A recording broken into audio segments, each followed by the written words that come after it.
The book of Abraham contains the following account of the discovery of Egypt by the descendants of Ham. The land of Ham was first discovered by a woman who was the daughter of Ham and the daughter of Egyptus. This woman discovered the land when it was under water, who afterwards settled her sons in it, and thus from Ham sprang the race which preserved the curse in the land. Thereafter, the first government of Egypt was established by Pharaoh, the eldest son of Egyptus, the daughter of Ham. This genealogy in the book of Abraham reflects the names of the characters as printed in the March 1st, 1842 issue of the Times and Seasons. Two of the names, however, are rendered differently in the 1835 Kirtland-era Book of Abraham manuscripts. The name of Ham's wife in all three Kirtland-era manuscripts is either Zeptah or Zeptah. Additionally, the name of Ham and Zeptah's daughter is Egyptes in the Kirtland-era manuscripts as opposed to Egyptus. The name Zeptah stands out since it could very plausibly be a rendering of the Egyptian name Zeptah, meaning son of Ptah. This name, as well as its feminine equivalent, daughter of Ptah, Sat Ptah, is attested during the likely time of Abraham. It is also the name of an Egyptian king who lived many centuries after Abraham. The spelling of the name with a Z as opposed to an S is not a problem for the Book of Abraham, since in the Egyptian language of Abraham's day, these two consonants were pronounced the same, like English S as in set.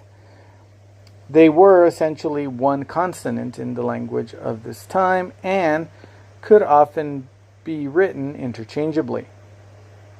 The name Egyptus is clearly related to the name Egypt, which comes from the Greek Aegyptos. Aegyptos is a rendering of one of the Egyptian names for the ancient city of Memphis, which contains the theophoric Ptah element, Hut Ka Ptah, literally the estate of the Ka of the god Ptah. Since Egyptus is a Greek name that would be anachronistic for Abraham's day, it might reflect the work of ancient scribes transmitting the text who updated the name centuries later. This may have been the case with the name Zeptah as well. We don't know for certain why Joseph Smith changed the names Zeptah and Egyptes when he published the Book of Abraham in 1842. The change from Egyptes to Egyptus might easily be explained as the modern scribes for the Book of Abraham originally hearing the name and being corrected later. The change from Zeptah to Egyptus is harder to explain. It could have been the result of scribe Willard Richards incorrectly copying the name shortly before the Book of Abraham was published. Another possibility is that the prophet or one of his scribes who read through the text of the Book of Abraham beforehand substituted a more familiar name for the less familiar one to make it more consistent with other names in the texts. But why would a woman have a man's name like Zeptah? One possibility is that the name was confused by ancient scribes copying the text after Abraham's lifetime. This seems to have happened before to other ancient Egyptian figures, including potentially a male Egyptian king named Nefertari-Siptah, who lived before Abraham's time and who appears to have been mistaken as a beautiful woman for almost 2,000 years because of ancient scribal mistakes. Perhaps a similar problem happened when the Book of Abraham was copied over the centuries. Alternatively, Egyptologist Vivian G. Callender argues that Nefertari-Siptah was in fact a woman ruler named Nefertiti-Siptah, despite the masculine form of Siptah in her name.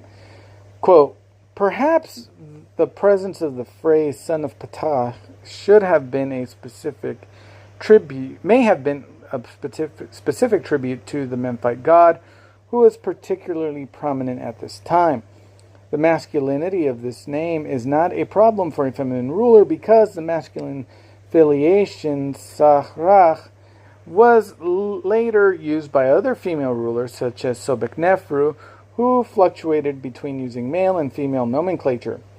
Sobek-Nefru, Hatshepsut, and Tausret all used various forms of masculine display or titulary when they were rulers. So if she had been a female ruler, perhaps Nate Ikreti may have done the same, and the title Sa Patach may have been used to indicate that her monarchy was different from that of the other rulers who used Sa-Ra in the Old Kingdom, end of quote.